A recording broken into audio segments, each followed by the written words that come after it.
So, Steve, you'll know that when we was in the Messdeck, we had a game called Uckers, which was a naval form of Ludo, but much different. Uckers was a really great game. I used to struggle remembering the rules when I played it.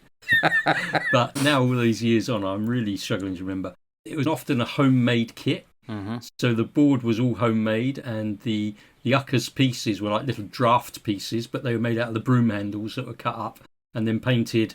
What were the colours? Red, green, blue, yellow? Yes. And then you'd move your little draft pieces around the board, trying to knock as many of the other pieces off, jumping on top of them. And if you had two matching pieces, one on top of the other, then the person that you were playing against couldn't come past you. If you had mixie blobs, which was two of your pieces which were mixed, a blue and a red, then they could not only jump over you, but I think they could also wipe you out as well, couldn't they? Yeah, they could.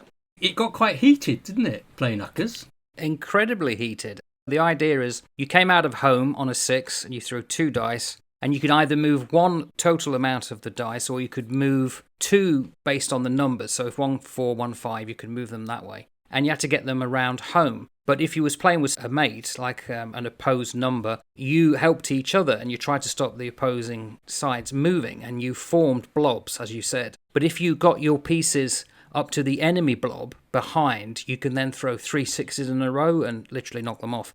Once you, twice you, 3 times you. And that was great, because occasionally it did happen and it was like a massive uproar in the mess. It's hard to believe now. I mean, great entertainment though, right? Because there wasn't much entertainment, let's be honest. A long time since I've been on a warship, but I would imagine that if Uckers is still played in the Royal Navy, and I'd like to think it is, if it's still played, it's probably competing with things like cell phones that are probably able to be used, and all of the streaming and the videos and all the rest of it. I mean, you've got to remember that when we were there, we had VHS video cassettes that were dropped in by helicopter, and you'd then get the latest EastEnders or Neighbours, which was 6 weeks or 8 weeks behind whatever it is we were watching on TV, right?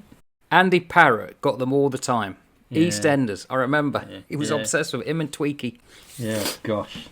So, yeah, it was a very different era to what it is now, I'm sure. And so things like that, Uckers was a really big game in the Messdeck. Really good. And it was either that or, I don't think cards are allowed, were they? I can't remember people playing cards. There were some guys who played cards, but most of the time it was Uckers. Didn't some of them play cribbage as well? I don't remember. I brought on a very early version of a computer game called Frogger. I took it from my dad. I said, I'll bring it back to you. And I never did. Didn't last very long. It was literally one of these old type computers that you could put into the back of the TV, and it wasn't a great thing. It was trying to get these things over supposed water. And we all loved it, but I don't know what happened to it. Probably someone took it by mistake. I don't know.